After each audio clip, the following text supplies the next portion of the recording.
Hello दोस्तों, नमस्कार। आपके अपने YouTube channel RK tech info पर मैं आरके मीना आप सभी साथियों का तहे दिल से हार्दिक स्वागत करता हूं। दोस्तों, इस वीडियो में बात करने वाले चतुर्थ श्रेणी कर्मचारी भर्ती 2024 के अब तक का जो भी स्टेटस रहा है, सारा स्टेटस साथियों आपको इसमें बताया जाएगा, जिसमें मंडलवार अभ्यर्थी हो पूरी स्टेटस रिपोर्ट आपको देखने को मिलेगी, चाहे दस्तावेज सत्यापन से संबंधित हो, दिव्यांगजन अभ्यर्थी या उत्कृष्ट खिलाड़ी खेल प्रमाण पत्रों की जांच से संबंध में। साथ ही लास्ट में बात करेंगे साथियों इसके रिजल्ट के संबंध में, रिजल्ट कब तक जारी हो सकता है और रिजल्ट को जल्दी से जल्दी जारी करवाने के लिए क्या करना होगा। संपूर्ण जानकारी आपको इसी वीडियो में मिलेगी, इसलिए वीडियो को पूरा अंत तक देखें। लेकिन साथियों, जो साथी पहली बार हमारे YouTube channel RKM take info को देख रहे हैं, यूट्यूब चैनल को सब्सक्राइब करके बेल आइकन प्रेस कर ले, जिससे आपको चतुर्थ श्रेणी कर्मचारी भर्ती की पल पल की अपडेट के साथ ही राजस्थान सरकार की समस्त भर्ती की महत्वपूर्ण और सटीक जानकारी तुरंत प्रभाव से मिल सके। चलो शुरू करते हैं दोस्तों इस वीडियो को। साथियों, चतुर्थ श्रेणी कर्मचारी भर्ती 2024 के लिए मंडलवार जो शिक्षा विभाग के 9 मंडल है, उनके अनुसार दस्तावेज सत्यापन पात्रता की जांच हेतु 1,60,749 अभ्यर्थियों की लिस्ट जारी की गई थी। इसमें साथियों टीएसपी और नॉन टीएसपी के अभ्यर्थी दोनों शामिल है, जिसमें टीएसपी कुछ अभ्यर्थी ऐसे भी है जो नॉन टीएसपी में भी है, उनके रोल नंबर आपको रिपीट भी देखने को मिले होंगे। तो साथियों, मंडलवार अभ्यर्थियों की बात करें तो पाली मंडल पर 5,625 अभ्यर्थियों को दस्तावेज सत्यापन हेतु बुलाया गया था। अजमेर मंडल पर 24,888, ओटा मंडल पर 12,151, जोधपुर पर 13,918, बीकानेर मंडल पर 13,559, चूरू मंडल पर 18,012, भरतपुर पर 17,611, उदयपुर मंडल पर 22,611 और जयपुर मंडल पर 32,376 अभ्यर्थियों को दस्तावेज सत्यापन पात्रता की जांच हेतु बुलाया गया था। तो साथ ही इस प्रकार 1,60,749 अभ्यर्थियों को दस्तावेज सत्यापन हेतु सूचीबद्ध किया गया था और सभी मंडलों के साथ प्रथम फेज के दस्तावेज सत्यापन कंप्लीट हो चुके हैं। पाली मंडल के 23 मार्च को, अजमेर मंडल के 24 के, कोटा मंडल को 6 अप्रैल को, जोधपुर का 9 अप्रैल को, बीकानेर का 11 अप्रैल को और चूरू मंडल का 15 अप्रैल, भरतपुर का 15 अप्रैल, उदयपुर का 20 अप्रैल और जयपुर का लास्ट में 27 अप्रैल को दस्तावेज सत्यापन पूर्ण हो चुका है। ये प्रथम फेज के दस्तावेज सत्यापन की स्थिति है। तो साथियों, इसके पश्चात जो प्रथम फेज में जो अभ्यर्थी अनुपस्थित रहे, उन अभ्यर्थियों को दस्तावेज सत्यापन का दूसरे फेज में प्रथम अवसर प्रदान किया गया है। तो प्रथम फेज में कितने अभ्यर्थी अनुपस्थित रहे और उन अभ्यर्थियों को दस्तावेज सत्यापन हेतु कब बुलाया गया है, उनका स्टेटस इस प्रकार है। प्रथम फेज में अनुपस्थित अभ्यर्थियों की बात करें तो साथियों, मंडलवार जो अनुपस्थित अभ्यर्थी रहे हैं, पाली मंडल में 1,081 अभ्यर्थी अनुपस्थित थे, अजमेर मंडल पर 3,644, कोटा मंडल पर 1,632, जोधपुर पर 2,471, बीकानेर पर 1,975, चूरू पर 2,537, भरतपुर मंडल पर 2,357, उदयपुर पर 6,559 और जयपुर में 4,564 अभ्यर्थी दस्तावेज सत्यापन में अनुपस्थित रहे। ऐसे अभ्यर्थियों को साथियों दस्तावेज सत्यापन का प्रथम अवसर प्रदान किया गया था। तो साथियों, पाली मंडल के अभ्यर्थी जो 1,081 अभ्यर्थी अनुपस्थित थे, उनको 20 से 21 अप्रैल को दस्तावेज सत्यापन हेतु प्रथम अवसर प्रदान किया गया था। अजमेर मंडल की बात करें 3,644 अभ्यर्थियों को 27 से 29 अप्रैल, साथ ही कोटा मंडल के 1,632 अभ्यर्थियों को 20 से 22 अप्रैल, साथ ही बात करें जोधपुर मंडल की तो जोधपुर मंडल के 2,471 अभ्यर्थियों को 15 से लेकर 17 अप्रैल को दस्तावेज सत्यापन का प्रथम अवसर प्रदान किया गया था। बीकानेर मंडल में जो 1,975 अभ्यर्थी अनुपस्थित थे, उन अभ्यर्थियों को 15 से लेकर 17 अप्रैल तक का दस्तावेज सत्यापन का समय दिया गया था। चूरू मंडल के अभ्यर्थी है, उनको साथियों जो 2,537 अभ्यर्थी थे, उनको 21 से लेकर 22 अप्रैल तक दस्तावेज सत्यापन का प्रथम अवसर प्रदान किया गया। भरतपुर मंडल के टोटल 2,357 अभ्यर्थी थे, जिनको 21 से लेकर 22 अप्रैल का समय दस्तावेज सत्यापन हेतु दिया गया था। उदयपुर मंडल की बात करें तो उदयपुर मंडल में 6,559 अभ्यर्थियों को दस्तावेज सत्यापन का प्रथम अवसर 25 से लेकर 29 अप्रैल तक का दिया गया। बात करें साथियों जयपुर मंडल की तो जयपुर मंडल में दस्तावेज सत्यापन करवाने वाले सबसे ज़्यादा अभ्यर्थी थे, लेकिन साथियों अनुपस्थित अभ्यर्थी 4,564 अभ्यर्थी थे, जिसको दस्तावेज सत्यापन के लिए 4 से लेकर 8 मई तक का समय दिया गया है। तो साथियों, ये दस्तावेज सत्यापन के प्रथम अवसर की बात है। तो प्रथम अवसर में टोटल 26,820 अभ्यर्थियों को दस्तावेज सत्यापन हेतु बुलाया गया। यानी साथियों, जो टोटल 1,60,749 अभ्यर्थी थे, उसमें से 26,820 अभ्यर्थी अनुपस्थित थे। इसके पश्चात साथियों, प्रथम अवसर में जो अभ्यर्थी अनुपस्थित रहे, उन अभ्यर्थियों को दूसरा अवसर प्रदान किया गया है। तो प्रथम अवसर में साथियों अनुपस्थित अभ्यर्थियों की बात करें, जिनको दूसरा अवसर प्रदान किया गया है, पाली मंडल पर 908 अभ्यर्थी हैं, अजमेर पर 3,196, कोटा पर 1,473, जोधपुर में 2,146, बीकानेर में 1,665, चूरू में 2,346, भरतपुर उदयपुर का आंकड़ा मिला नहीं है और जयपुर के साथ अभी तो प्रथम अवसर ही अभ्यर्थी को दिया गया है। पाली मंडल के साथ 908 अभ्यर्थियों को दस्तावेज सत्यापन का दूसरा अवसर 1 से लेकर 2 मई का समय दिया गया है। अजमेर मंडल में जो 3,196 अभ्यर्थी हैं, उनको 5 मई का समय दिया गया है। साथ ही जो कोटा मंडल के 1,473 अभ्यर्थी अनुपस्थित रहे हैं, उन अभ्यर्थियों को 30 अप्रैल से लेकर 1 मई तक का समय दिया गया था। जोधपुर मंडल की बात करें तो जोधपुर मंडल में 2,146 अभ्यर्थियों को 24 अप्रैल को बुलाया गया था। साथ ही दोस्तों बात करें बीकानेर मंडल की तो बीकानेर मंडल में 1,665 अभ्यर्थियों को 22 और 23 अप्रैल को दूसरा अवसर प्रदान किया गया। चूरू मंडल के 2346 अभ्यर्थियों को 28 अप्रैल को दस्तावेज सत्यापन का दूसरा अवसर प्रदान किया गया था। साथ ही भरतपुर मंडल के साथ ही जो अभ्यर्थी अनुपस्थित थे उन अभ्यर्थियों को 28 अप्रैल, साथ ही उदयपुर मंडल के अभ्यर्थियों को 4 से लेकर 5 मई तक का दस्तावेज सत्यापन का अवसर प्रदान किया गया है। जयपुर मंडल का साथियों अभी दस्तावेज सत्यापन का प्रथम अवसर ही है, उसके पश्चात जो अनुपस्थित रहेंगे उन अभ्यर्थियों को दूसरा अवसर प्रदान किया जाएगा। इसमें साथियों एकमात्र मंडल ऐसा भी है जो चूरू मंडल है। चूरू मंडल के जो दस्तावेज सत्यापन के प्रथम और दूसरे अवसर में भी जो अभ्यर्थी अनुपस्थित रहे उन अभ्यर्थियों को तीसरा अवसर और प्रदान कर दिया गया है। तो चूरू मंडल के 2297 अभ्यर्थी है जिनको दस्तावेज सत्यापन हेतु तीसरा अवसर प्रदान किया गया है। तो साथियों ये था चतुर्थ श्रेणी कर्मचारी भर्ती 2024 के दस्तावेज सत्यापन का पूरा स्टेटस। अब तक जो दस्तावेज सत्यापन की पूरी प्रक्रिया हुई उसका विवरण आपको इसमें बता दिया गया है। साथियों प्रथम फेज का पूरा मंडलों का दस्तावेज सत्यापन कंप्लीट हो चुके हैं। साथ ही प्रथम फेज में जो अभ्यर्थी अनुपस्थित रहे उन सभी अभ्यर्थियों को दस्तावेज सत्यापन का जो सेकंड फेज था, सेकंड फेज का प्रथम अवसर सभी मंडलों का प्रदान किया गया है। साथ ही दोस्तों दूसरा अवसर केवल जयपुर मंडल को छोड़कर सभी मंडलों के दस्तावेज सत्यापन का दूसरा अवसर भी प्रदान कर दिया गया है।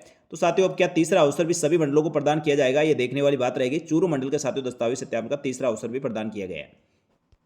तो साथियों यहाँ तक जो जानकारी दी वो आपको अच्छी लगी तो एक बार वीडियो को लाइक जरूर करें और वीडियो को अधिक से अधिक अपने साथियों को शेयर करें। अब बात करें साथियों चतुर्थ श्रेणी कर्मचारी भर्ती के दिव्यांगजन अभ्यर्थियों के मेडिकल परीक्षण के संबंध में। सबसे पहले बात करेंगे साथियों मंडलवार कितने पीएच कैंडिडेट है जिनका मेडिकल परीक्षण करवाया जाना है। तो साथियों इस भर्ती के टोटल दिव्यांगजन अभ्यर्थी 13,759 अभ्यर्थी है, जिसमें से पाली मंडल में 789, अजमेर मंडल में 1910, कोटा मंडल पे 872, जोधपुर मंडल में 1169, बीकानेर मंडल पर 1121, चूरू मंडल पर 1406, भरतपुर मंडल पर 1509, उदयपुर मंडल पर 2543 और जयपुर मंडल पर 2440 दिव्यांगजन अभ्यर्थी जिनका मेडिकल परीक्षण संबंधित मंडल द्वारा मेडिकल बोर्ड द्वारा करवाए जाएंगे। तो अब तक किन किन मंडलों के दिव्यांगजन अभ्यर्थियों दिव्यांगता की जांच है तो आदेश जारी हो चुका है और कब तक उनके दिव्यांगता की जांच की जाएगी उसका पूरा स्टेटस इस प्रकार है। तो साथियों इसमें पाली मंडल के जो 789 अभ्यर्थी उनकी दिव्यांगता की जांच है तो 23 मार्च से लेकर 11 मई तक का समय दिया गया है, जिसमें 716 कैंडिडेट की लिस्ट जारी की गई है। इसमें सभी कैटेगरी के जो दिव्यांगजन की कैटेगरी है सभी कैटेगरी के अभ्यर्थी है। केवल साथियों 73 अभ्यर्थी HI कैटेगरी के जिनका अभी दिव्यांगता का आदेश जारी नहीं हुआ, उनका ऑर्डर अभी होल्ड है। साथ ही दोस्तों बात करें अजमेर मंडल की, अजमेर मंडल के 1910 अभ्यर्थियों में से 15 अप्रैल से लेकर 30 अप्रैल और दूसरा आदेश 1 मई से लेकर 30 जून का जारी हुआ है। तो साथियों 15 अप्रैल से 30 मई तक 379 अभ्यर्थी LDCP के और 1 मई से लेकर 30 जून तक 235 अभ्यर्थी BLV कैटेगरी के अभ्यर्थियों को दिव्यांगता की जांच हेतु बुलाया गया है और अजमेर मंडल के 1296 दिव्यांगजन अभ्यर्थियों का ऑर्डर अभी होल्ड रखा गया है। कोटा मंडल में टोटल दिव्यांगजन अभ्यर्थी 872 है जिन्हें दिव्यांगता की जांच हेतु अभी आदेश जारी नहीं हुआ है। इसी प्रकार साथियों जोधपुर मंडल का भी आदेश जारी नहीं हुआ है। ये जोधपुर मंडल टोटल 1169 अभ्यर्थी है। बीकानेर मंडल के 1121 अभ्यर्थियों को 23 मार्च से लेकर 2 जून तक का अभ्यर्थियों को समय दिया गया है। इसमें टोटल 1121 अभ्यर्थियोयों की सूची जारी कर दी गई है और सभी दिव्यांगजन कैटेगरी को शामिल कर लिया गया है। साथियों इसी प्रकार बात करें चूरू मंडल की, तो चूरू मंडल में 1406 अभ्यर्थी है जिनकी दिव्यांगता की जांच है तो 17 अप्रैल से लेकर 27 अप्रैल तक का समय दिया गया है। टोटल 811 अभ्यर्थियों की इसमें लिस्ट जारी हुई है, जिसमें LDCP के अधिकतर अभ्यर्थी है और चूरू मंडल के 595 दिव्यांगजन अभ्यर्थियों के अभी दिव्यांगता का आदेश जारी होना बाकी है। इसी प्रकार साथियों भरतपुर मंडल का भी दिव्यांगता की जांच है तो आदेश जारी नहीं हुआ है। उदयपुर मंडल की बात करें तो उदयपुर मंडल की दिव्यांगता की जांच 16 मार्च से शुरू हुई है। तो साथियों सभी अभ्यर्थियों की दिव्यांगता की जांच की जा रही है। और बात करें साथियों जयपुर मंडल की, तो जयपुर मंडल में टोटल दिव्यांगजन अभ्यर्थी 2440 है। तो जयपुर मंडल के द्वारा भी अभी दिव्यांगजन अभ्यर्थियों की दिव्यांगता की जांच है तो आदेश जारी नहीं हुआ। इस प्रकार साथियों टोटल 13,759 दिव्यांगजन अभ्यर्थी जिनकी दिव्यांगता की जांच का पूरा स्टेटस इस प्रकार है। तो साथियों जिन मंडलों की दिव्यांगता की जांच है तो आदेश जारी हो चुके हैं, उनकी दिव्यांगता की जांच की जा रही है और शेष जो बचे अभ्यर्थी है उनकी दिव्यांगता की जांच के आदेश भी बहुत जल्दी जारी होंगे। तो साथियों ये थी चतुर्थ श्रेणी कर्मचारी भर्ती के दिव्यांगजन अभ्यर्थियों की दिव्यांगता की जांच के संबंध में पूरा स्टेटस। तो ये जानकारी अच्छी लगी तो वीडियो को लाइक जरूर करें और जिन दिव्यांगजन अभ्यर्थियों की दिव्यांगता की जांच हो चुकी है या साथियों आपकी दिव्यांगता की जांच का आदेश जारी हुआ या नहीं हुआ तो आप कमेंट करके जरूर बताएं और जिन अभ्यर्थियों की दिव्यांगता की जांच हो चुकी है वो अपना अनुभव भी जरूर शेयर करें। साथियों इसके बाद बात करें उत्कृष्ट खिलाड़ियों की, तो कौन से मंडल में कितने उत्कृष्ट खिलाड़ी हैं जिनके खेल प्रमाण पत्रों की जाँच की जानी है। तो साथियों पाली मंडल में टोटल 324 कैंडिडेट है, अजमेर के 1639, कोटा में 343, जोधपुर में 1283, बीकानेर में 970, चूरू में 984, भरतपुर पर 530, उदयपुर पे 788 और जयपुर मंडल पर 1518 उत्कृष्ट खिलाड़ी हैं जिनकी खेल प्रमाण पत्रों की जांच होना है। तो खेल प्रमाण पत्रों की जांच संबंधित मंडल द्वारा संबंधित खेल संस्थान द्वारा करवाए जाएंगे। तो साथियों खेल प्रमाण पत्रों का जांच का कार्य कुछ ही मंडलों के द्वारा प्रारंभ किया गया है और कुछ मंडलों द्वारा अभी साथियों माध्यमिक शिक्षा विभाग बीकानेर से गाइडलाइन मांगी गई है किस प्रकार से खेल प्रमाण पत्रों की जाँच की जानी है। तो साथियों ये थी चतुर्थ कर्मचारी भर्ती के दस्तावेज सत्यापन, दिव्यांगजन अभ्यर्थियों की दिव्यांगता की जांच और खेल प्रमाण पत्र का पूरा स्टेटस। तो साथियों ये जानकारी आपको अच्छी लगी तो वीडियो को लाइक जरूर करें और चैनल को सब्सक्राइब जरूर कर ले, जिससे आपको चतुर्थ कर्मचारी भर्ती के साथ राजस्थान सरकार की समस्त भर्तियों की संपूर्ण सटीक जानकारी तुरंत प्रभाव से मिल सके। अब बात करें साथियों इसके रिजल्ट की, तो रिजल्ट कब तक जारी होगा। तो साथियों जैसा कि राजस्थान कर्मचारी चयन बोर्ड के अध्यक्ष साहब ने कहा है कि चतुर्थ कर्मचारी भर्ती का दस्तावेज सत्यापन की जो पूरी रिपोर्ट उनके पास आएगी, तब जाकर ही हम चतुर्थ कर्मचारी भर्ती का पूरा रिजल्ट निकाल पाएंगे। तो साथियों इस हिसाब से तो यदि देखा जाएगा तो चतुर्थ कर्मचारी भर्ती के दिव्यांगजन अभ्यर्थियों को दिव्यांगता की जांच हेतु अक्टूबर नवंबर तक का समय दिया जा रहा है। साथ ही उत्कृष्ट खिलाड़ियों के खेल प्रमाण पत्रों का भी वेरिफिकेशन नहीं हुआ। साथ ही दोस्तों जिन अभ्यर्थियों ने राजस्थान से बाहर से शैक्षणिक योग्यता प्राप्त की है, उनके शैक्षणिक योग्यताओं के प्रमाण पत्रों की जाँच भी की जानी है। इन सब प्रक्रियाओं में तो काफ़ी समय लगेगा और रिजल्ट साथियों इस साल के अंत तक भी आना मुश्किल रहेगा। लेकिन साथियों यदि राजस्थान कर्मचारी चयन बोर्ड चाहे और सरकार चाहे तो दोस्तों इसका रिजल्ट पहले निकाल सकता है। उसके लिए साथियों जो भी दिव्यांगजन अभ्यर्थी है या उत्कृष्ट खिलाड़ी है या जो भी प्रोविजनल केस है, उनको प्रोविजनल में रखते हुए अन्य अभ्यर्थी को रिजल्ट जारी करके अभ्यर्थी को राहत प्रदान कर सकता है। और यदि साथियों ऐसा किया जाता है तो आपको अगस्त से सितंबर में इसका फाइनल रिजल्ट जारी कर सकते हैं। लेकिन साथियों सरकार और बोर्ड पर यह सब कुछ निर्भर करेगा। तो साथियों संबंधित मंडलों द्वारा दस्तावेज सत्यापन की रिपोर्ट जैसे ही साथियों कंप्लीट होती है, दस्तावेज सत्यापन की रिपोर्ट माध्यमिक शिक्षा विभाग बीकानेर को भेजेंगे और बीकानेर के द्वारा पूरी रिपोर्ट राजस्थान कर्मचारी चयन बोर्ड को भेजी जाएगी। साथ ही दूसरा साथियों ऐसा भी किया जा सकता है, चाहे दिव्यांगजन अभ्यर्थी हो या उत्कृष्ट खिलाड़ी, ऐसे जो जिनका फाइनल सिलेक्शन हो रहा है, यानी साथियों जो 1 से या 1.5 गुना की लिस्ट में आ रहे हैं, उन्हीं अभ्यर्थियों की दिव्यांगता की जांच या खेल प्रमाण पत्रों की जांच पहले करवा ले, जिससे साथियों रिजल्ट जारी किया जा सके।